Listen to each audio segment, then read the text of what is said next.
En la charla de hoy hablaremos sobre lo que nos resta de la historia de la salvación, desde Alejandro Magno hasta la destrucción del templo por los romanos, por Tito. Como vimos la clase pasada, abarcamos desde Abraham hasta la vuelta del exilio, así que hoy retomamos esto que nos queda de la historia de la salvación. Al ir decayendo el imperio persa en su fuerza y en su presencia, fue creciendo el imperio helénico, especialmente Alejandro Magno, que todos hemos escuchado nombrar. Alejandro Magno, siendo joven, fue un gran conquistador y también, siguiendo medianamente la manera de actuar de los persas, Alejandro Magno fomentaba la inclusión de los distintos pueblos. Por lo tanto, no iba destruyendo, destrozando a los otros y llevándolos al exilio, sino que al revés, fomentaba la cultura de los otros, fomentaba la integración al imperio helénico y les daba un lugar y un espacio. Por eso la gran helenización, y es por eso, ya vamos a ver, por qué tenemos todo el Nuevo Testamento escrito en griego. Sin embargo, pasó algo que complicó la situación. Alejandro muere muy joven y lo suceden los diádocos. Los diádocos eran los generales que tenía Alejandro y por lo tanto el imperio helénico se divide en varias cabezas. En cuanto a lo que a nosotros nos concierne, van a estar los lágidas y los seleucidas. En un comienzo, la tierra prometida, Palestina, queda en manos de los lágidas, que seguían un poco esta línea de Alejandro, de una convivencia pacífica, de llevarse bien, de integrar a los diferentes pueblos. Sin embargo, comienzan las luchas entre los distintos diádocos y en algún momento es conquistada la tierra prometida por los seleucidas. Antíoco IV va a ser como el emblema de la postura contraria, no buscar esta paz y esta convivencia, sino intentar someter al pueblo contrario. Y esto es lo que va a hacer con el pueblo hebreo. Va a buscar, y de hecho va a construir en Jerusalén un gimnasio para ir imponiendo la propia cultura helénica. Va a buscar que se rindiera culto a los dioses griegos y de esa manera ir como sometiendo y haciendo desaparecer las distintas culturas y religiones.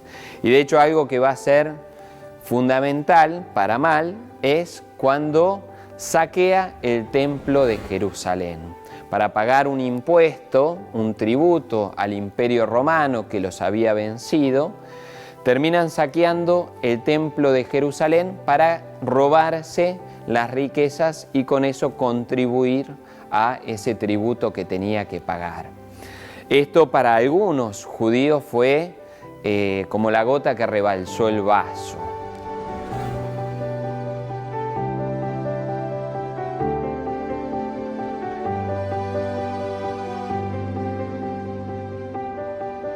Va a haber una persona fundamental que es Matatías. Matatías se va a levantar en armas contra los que vienen a cobrar los impuestos y los que vienen a obligar al pueblo judío a rendir culto a dioses paganos, y va de hecho matar a un judío que estaba por pagar ese impuesto y va a matar al delegado de los seleucidas que venía a cobrar esos impuestos. Junto con Matatías se levanta toda su familia y muchos otros y comienza una guerra de guerrillas que duró sus años y que tuvo mucha fuerza.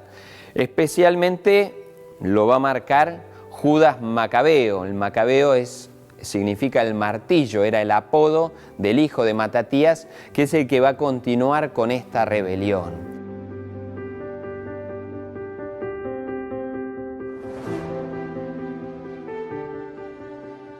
Y esta rebelión va a ser tan exitosa que a los pocos años reconquistan el templo de Jerusalén y vuelven a hacer la dedicación del templo, una purificación del templo que había sido profanado, y ahí se establece una fiesta que va a ser muy importante a partir de ese momento, que es la fiesta de Hanukkah o la dedicación del templo, o también conocida como las fiestas de las luces.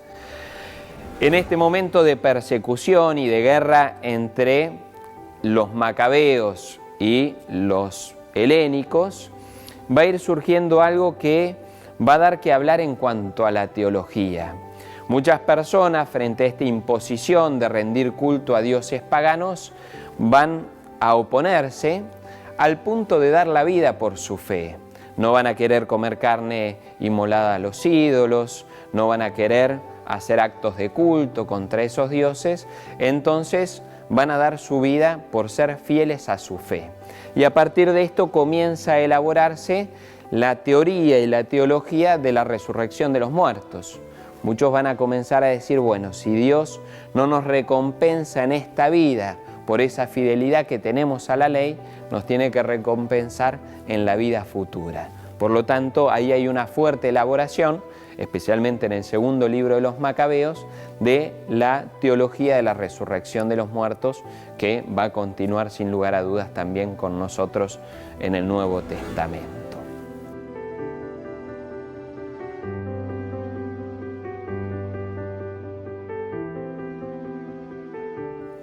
Hay un momento después de la historia de los Macabeos, en la que no me voy a detener, que es la de la dinastía de los Asmoneos.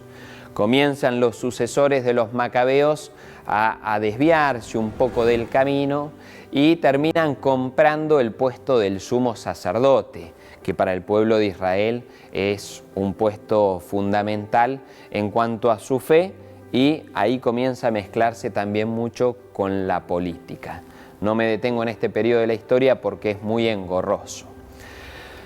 Con el correr del tiempo, los romanos van asumiendo su lugar, ya le habían ganado a los helenistas, pero van asumiendo su lugar y son los únicos capaces de traer paz a todo este lío que había con la dinastía asmonea. El gran rey, por así decirlo, delegado en este periodo va a ser Herodes el Grande, aquel famoso Herodes que manda a matar a los santos inocentes, a los niños, cuando se entera de que nació el Salvador, de que nació el Mesías.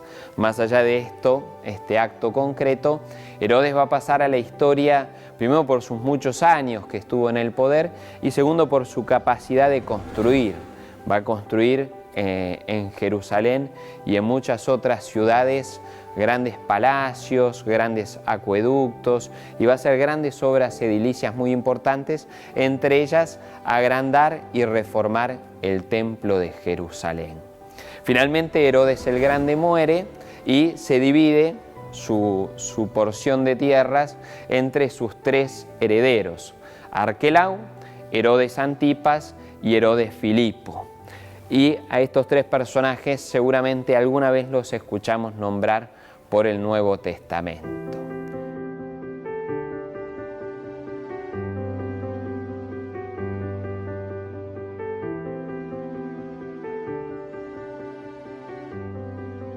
Sin embargo, en el año sexto después de Cristo, ya Roma decreta que toda esta porción de tierra, de la tierra prometida, de Palestina, va a terminar siendo como una provincia de Roma, donde el que se va a encargar es directamente el emperador romano, pero le va a delegar a los procuradores el reinado o el dirigir la política en esta tierra. Al que más conocemos es a Poncio Pilato, que fue el quinto procurador a cargo de esta tierra.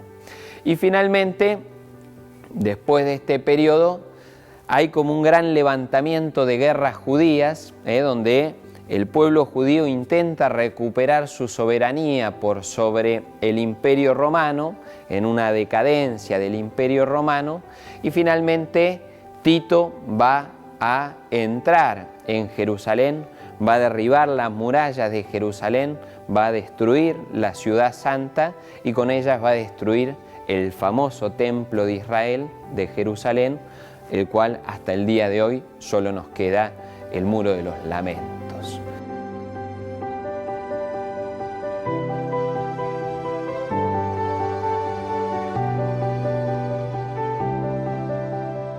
Así que a través de estas dos clases pudimos ver un pantallazo de siglos y siglos de historia, de la historia de la salvación, donde vemos cómo Dios fue obrando, Dios fue actuando a lo largo de la historia y mostrando su presencia al pueblo de Israel y también a nosotros como iglesia en nuestros comienzos. Qué lindo que podamos aprender de la historia de salvación y aprender cómo Dios va actuando en la historia de Israel y de cada uno de nosotros.